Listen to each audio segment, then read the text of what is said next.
Good morning बच्चों। युग निर्माण की ऑनलाइन क्लास में आपका स्वागत है। क्लास 10th में केमिस्ट्री के हम चौथा चैप्टर पढ़ा रहे थे, कार्बन एंड इट्स कंपाउंड। ठीक है, तो उसमें हमने आपको कुछ चीज़ें बताई थी, कार्बन के बारे में बताया था और उससे संबंधित जनरली उसके कंपाउंड्स के बारे में बताया था।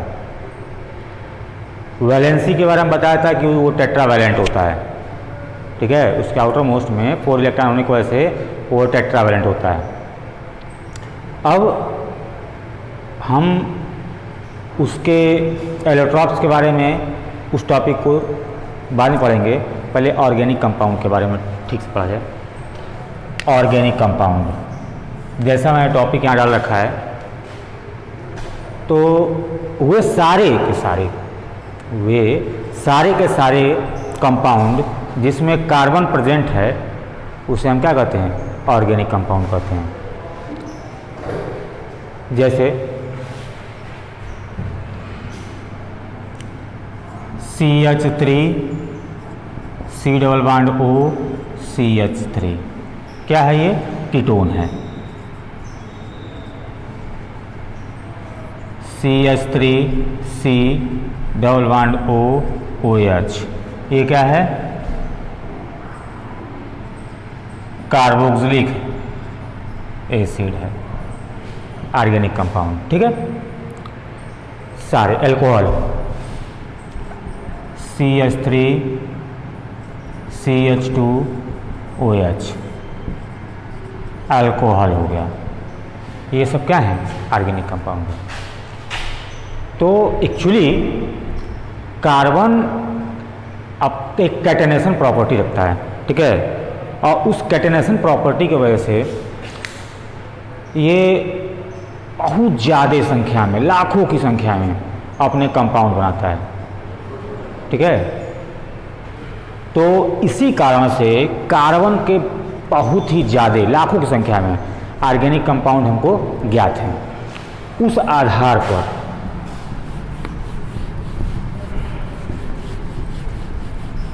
कार्बन के कंपाउंड को बांटा गया है, और क्या बांटा गया है? नंबर 1 है हाइड्रोकार्बन। पहला हो गया हाइड्रोकार्बन। हाइड्रोकार्बन क्या होते हैं? नाम से ही क्लियर है, हाइड्रो प्लस कार्बन। जैसे इसमें 3 कैटेगरी होती है हाइड्रोकार्बन में। अभी डिटेल में जाएंगे इसको। ये हो जाएगा एल्केन्स, दूसरा होता है एल्कीन्स, और तीसरा होता है एल्काइन्स। 3 कैटेगरी में इसको बांटा गया है, एल्केन, एल्कीन और एल्काइन्स। ठीक है, एल्केन्स क्या होते हैं? जिसमें कार्बन और कार्बन के बीच में केवल सिंगल बॉन्ड हो। एल्कीन्स किसे होते हैं? जिसमें कार्बन और कार्बन के बीच में डबल बॉन्ड हो। और एल्काइन्स किसमें उसे कहते हैं? जिसमें ट्रिपल बॉन्ड हो कार्बन और कार्बन के बीच में। तो अब ये ध्यान रखिएगा कि जो डबल बॉन्ड होता है ये सैचुरेटेड हाइड्रोकार्बन होता है। ये सैचुरेटेड हाइड्रोकार्बन होता है, और बाकी ये डबल और ट्रिपल बॉन्ड क्या होते हैं? Unsaturated hydrocarbon.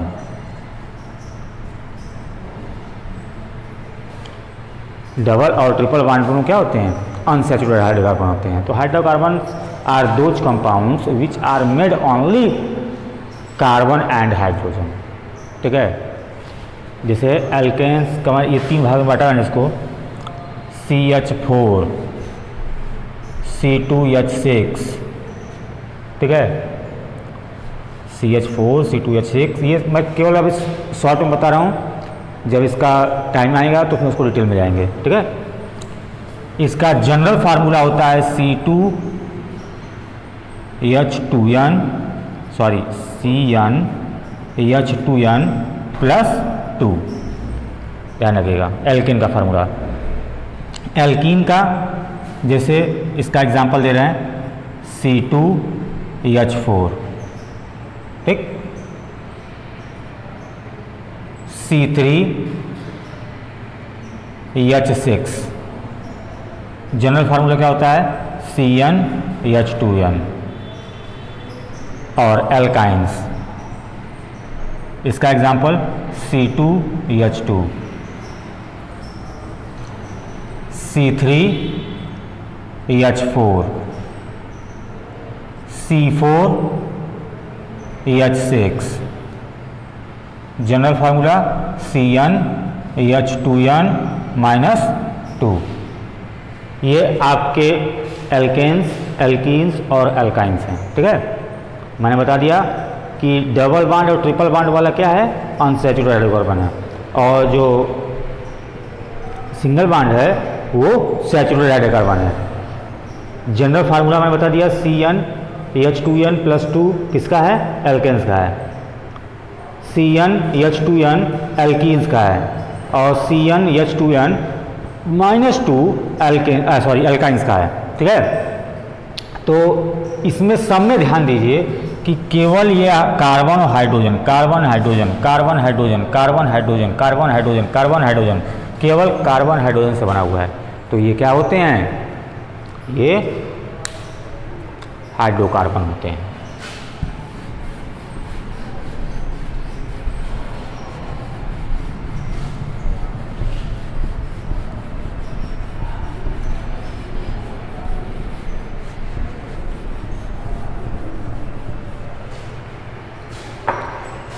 दूसरा हैलो एल्केन्स। क्या है दूसरा, हैलो एल्केन्स। अब इसको भी देख लिया जाए, नाम से क्लियर कर लिया जाए, हैलो और प्लस एल्केन्स। एल्केन्स मैंने बता दिया आपको। हैलो का मतलब होता है हैलोजन कंपाउंड्स, जैसे फ्लोरीन, क्लोरीन, ब्रोमीन, आयोडीन। ये क्या हैं, एल्टटीन। ये सारे के सारे हैलोजन कंपाउंड हैं। क्यों इनका नाम हैलोजन रखा गया, क्योंकि ये अधिकतर किसमें पाए जाते हैं, समुद्र में पाए जाते हैं, इसलिए इसको क्या कहते हैं, हैलो एल्केन्स कहते हैं। हाँ, तो हम ये बता रहे थे कि हैलो एल्केन्स में जो हैलो का मतलब होता है हैलोजन कंपाउंड्स, जो कि समुद्र में पाए जाते हैं, इसलिए इनका नाम क्या रखा गया, हैलो एल्केन्स रखा गया। तो हैलो एल्केन्स में फ्लोरीन, क्लोरीन, ब्रोमीन और एल्टटीन वगैरह आता है। एल्केन्स क्या होते हैं, एल्केन्स अभी मैंने बताया कार्बन और कार्बन के बीच में जब सिंगल बॉन्ड होता है तो ऐसे कंपाउंड को क्या कहते हैं, एल्केन्स कहते हैं। अब इन दोनों को मिक्स करके बनाया जाएगा तो क्या बनाएगा, इस तरह। जैसे मान लीजिए कि हैलो Cl2 है, ठीक है, और एल्केन्स क्या है, एक CH4 मान लीजिए, ठीक है। तो इसका एक Cl इसके एक हाइड्रोजन को रिप्लेस कर देगा, तो क्या देगा, CH3Cl और प्लस HCl, ये प्रोडक्ट देगा ना। तो ये क्या बना, ये बना आपका हैलो एल्केन। ये क्या है, हैलो एल्केन। तो ये क्या हो गया, इसका नाम होगा मेथिल क्लोराइड, क्लोरोमीथेन। ये हो जाएगा क्लोरोमीथेन। इसी तरह C2H5Br, ब्रोमो इथेन। अब कहेंगे सर क्यों पहले लगा रहे हैं इसको, तो नाम ही देखिए क्या है, हैलो, हैलो वर्ड पहले आएगा, तो मैंने क्या लगाया, क्लोरो, फिर इसका क्या बताया, ब्रोमो, ब्रोमो इथेन, ठीक है, और एल्केन्स का बाद में जाएगा। तो ये वो आपके हुए हैलो एल्केन्स, ठीक है। अब तीसरा पॉइंट क्या है, अल्कोहल। तीसरा है अल्कोहल्स, ठीक है। अल्कोहल्स में फंक्शनल ग्रुप होता है, अल्कोहल्स में फंक्शन, जैसे मान लीजिए यहाँ पे R एल्किल ग्रुप होगा और एक OH होगा, ठीक है, एल्किल ग्रुप और OH। अब इसमें क्या होगा, एल्किल ग्रुप पे क्या होगा, CH3OH, C2H5OH, C3H7OH, ठीक है। ये सारे आपके अल्कोहल्स हैं। सब में कार्बन है ना, तो ये इसीलिए इसको क्या किस में रखा गया है, ऑर्गेनिक कंपाउंड के में इंक्लूड रखा गया है, ठीक है ना। अब चौथा पॉइंट, एल्डिहाइड्स।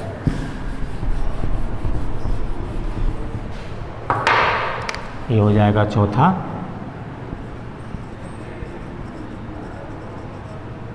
एल्डिहाइड। एल्डिहाइड में फंक्शनल ग्रुप क्या होता है, ये होता है CHO। अब HCHO फॉर्मल्डिहाइड, इसे कहते हैं फॉर्मल्डिहाइड। यहाँ पर फिर एक CH3 हो जाएगा, CHO, तो क्या हो जाएगा, एसिटल्डिहाइड, ठीक है। फिर C2H5CHO हो जाएगा, ये हो जाएगा प्रोपेनल्डिहाइड। ऐसे ऐसे ही सब ऑर्गेनिक कंपाउंड्स हैं। अब इसका मैं इसका डिटेल्स पढ़ाऊंगा, फंक्शनल ग्रुप के बारे में पढ़ाऊंगा।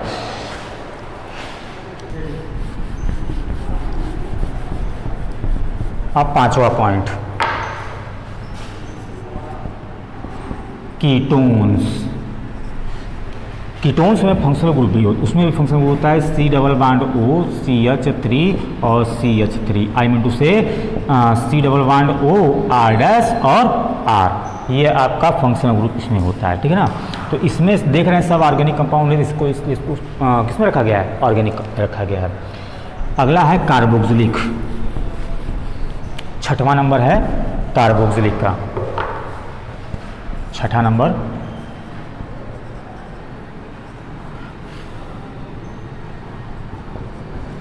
कार्बोक्सिलिक कंपाउंड, ठीक है, कार्बोक्सिलिक कंपाउंड। तो अब इसमें क्या है, R, C double bond O और OH फंक्शनल ग्रुप, ये आ गया आपका।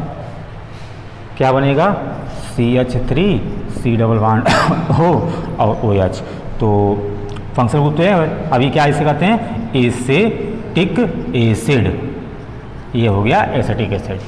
इसमें देख रहे हैं कार्बन सब प्रेजेंट है, तो ये किस कैटेगरी में जाएगा, ऑर्गेनिक केमिस्ट्री में, ठीक है ना। तो बच्चों ये आपको मैंने बताया कि ऑर्गेनिक केमिस्ट्री को कितने ऑर्गेनिक कंपाउंड को कितने पार्ट में डिवाइड किया गया है, और उसके बारे में आप लोग स्टडी करिएगा। डिटेल्स मैं नेक्स्ट वीडियो में बताऊंगा। Thank you.